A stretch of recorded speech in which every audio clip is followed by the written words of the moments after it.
Good morning प्यारे साथियों, आप सभी लोगों को तृप्ति क्लासेस में स्वागत है। आइए, हम लोग पढ़ रहे थे अगले एपिसोड में बहुपद और बहुपद के बारे में पढ़े थे कि बहुपद किसे कहते हैं, और फिर बहुपद का प्रकार पढ़े थे। दो आधार पर पढ़े थे। पहला पढ़े थे बहुपद का प्रकार घात के आधार पर, और एक पढ़े थे बहुपद का प्रकार पद के आधार पर। आपको बहुपद का प्रकार घात के आधार पर तो बताया था, लेकिन घात के आधार पर आपको इसका स्टैंडर्ड रूप, मानक रूप नहीं बताया था, जिसको आज मैं आपको थोड़ा सा बहुत जल्दी उसको समझाने की कोशिश करूंगा, और फिर आगे चलेंगे कि बहुपद के शून्यांक क्या होते हैं, मैं आपको समझाने की कोशिश करूंगा। तो आइए देखते हैं पहले कि बहुपद के जो घात के आधार पर प्रकार होते हैं उनके क्या मानक रूप होते हैं, उसको जरा सा आज आप लोग पहले समझ लीजिए, फिर आगे हम लोग बढ़ रहे हैं। तो देखिए, हमारा हेडिंग था कल कि बहुपद का प्रकार। एक चीज और था, कल हम लोग लिखे थे, मैं गलती से यहाँ पर लिख दिया था, बहुपद के प्रकार घात के आधार पर। कुछ इस वाला में मैं गलत लिखा था, घात के आधार पर।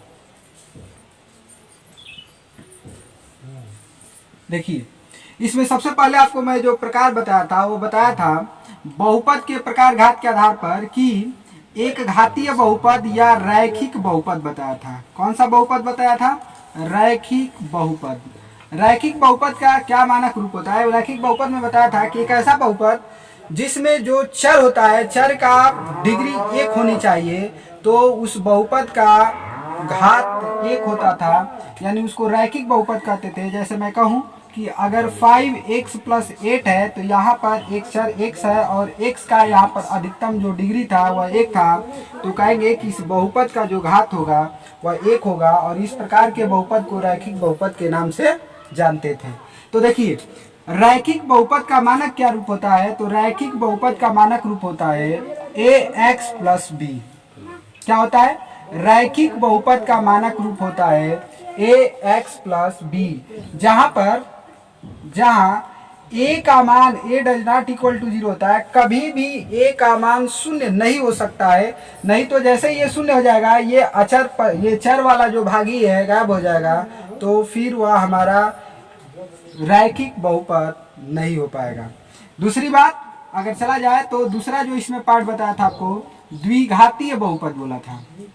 कौन सा बहुपद बोला था? द्विघातीय बहुपद। देखिए, द्विघातीय बहुपद में बताया था कि एक ऐसा बहुपद जिसका घात 2 होता है उसे द्विघातीय बहुपद कहते हैं, अर्थात चर का जो मैक्सिमम डिग्री होनी चाहिए वह 2 होनी चाहिए। जैसे अगर मैं लिखूं कि 5x² + 8x + अगर 9 लिखा गया है, तो यहाँ पर जो चर है x का सबसे बड़ा पावर 2 है, तो इसे द्विघातीय बहुपद के नाम से जानते हैं। और यह द्विघातीय बहुपद है, तो इसका मानक रूप क्या होगा? तो इसका मानक रूप ax² + bx + c होता है। यही चीज हमको समझानी थी। ऐसे ही त्रिघातीय बहुपद में बताया था। और बात करूं नंबर 3 त्रिघातीय बहुपद का। त्रिघातीय बहुपद, तो त्रिघातीय बहुपद में बताया था कि एक ऐसा बहुपद जिसका मान कभी भी, मान नहीं, एक ऐसा बहुपद जिसका चर का अधिकतम जो घात होता है 3 होता है, तो उसे त्रिघातीय बहुपद कहते हैं। जैसे आपको मैं एक उदाहरण लिखूं कि 3x³ + 2x² + 5x + 8 आ जाए, तो कहेंगे कि यहाँ पर जो है x का, अर्थात चर का जो सबसे बड़ा पावर है, डिग्री जो है वह 3 है, इसलिए इस बहुपद की जो डिग्री होगी 3 होगी। तो इसका मानक रूप क्या होता है ये मुझे बताना है। तो ax³ + bx² + cx + d होता है। यहाँ पर आप लोगों को ये बात बता दूं कि a, b, c तथा d का मान कुछ भी हो सकता है, लेकिन a कभी भी डज नॉट इक्वल टू 0 होगा। a का मान कभी 0 के बराबर नहीं आना चाहिए, अन्यथा अगर a का मान 0 के बराबर आ जाएगा तो ये पूरा पद ही 0 हो जाएगा, और जैसे ही ये पूरा पद 0 होगा तो यह द्विघातीय बहुपद हो जाएगा। फिर हमारा ये काम गड़बड़ हो जाएगा। इसलिए आपको याद रखना है मानक रूप की रैखिक बहुपद का मानक रूप ax प्लस बी होता है और द्विघातीय बहुपद का मानक रूप ax square plus bx plus C होता है और त्रिघातीय बहुपद का मानक रूप ax cube plus bx square plus cx plus d होता है। इस बात को याद रखेंगे कि कहीं भी a का मान कभी भी शून्य के बराबर नहीं हो सकता है। फिर आगे चलकर सीखेंगे कि बहुपद के शून्यांक क्या होते हैं। तो अब आपको मुझे सिखाना है कि बहुपद का शून्यांक क्या होता है। तो हमारा नया टॉपिक है बहुपद का शून्यांक। तो देखते हैं कि बहुपद का शून्यांक क्या होता है, इसको समझने की कोशिश करेंगे। देखिए, अगर मैं एक बहुपद लिखा हूं 5x प्लस 8, अब बोला जाए कि इस बहुपद का शून्यांक बताइए, तो इसका मतलब ये हुआ कि चर का एक ऐसा मान बताइए जिसको रखने पर या पूरा जो मान है ना शून्य के बराबर आ जाए।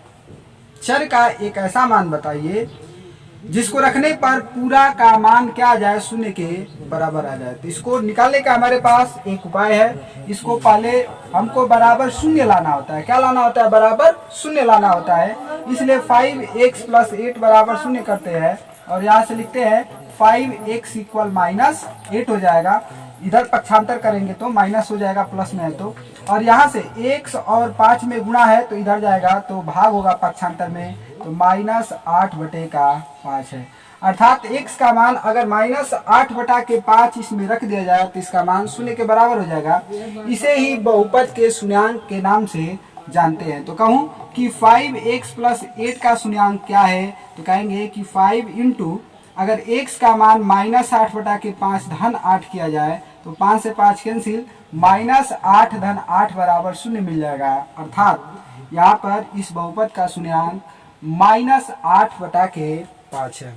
इसको कहते हैं बहुपद का शून्यांक। देखिए, ये बहुत ही आसान है, बहुत ही आसान है। लेकिन अगर ये कहा जाए कि आपको क्वेश्चन इस तरह नहीं पूछेगा, क्वेश्चन पूछने का थोड़ा सा इसका तरीका जो होगा अलग होगा, और किस प्रकार होगा वो मैं आपको समझाने की कोशिश कर रहा हूँ। देखिए, अगर कहीं कहें कि एक्स क्यू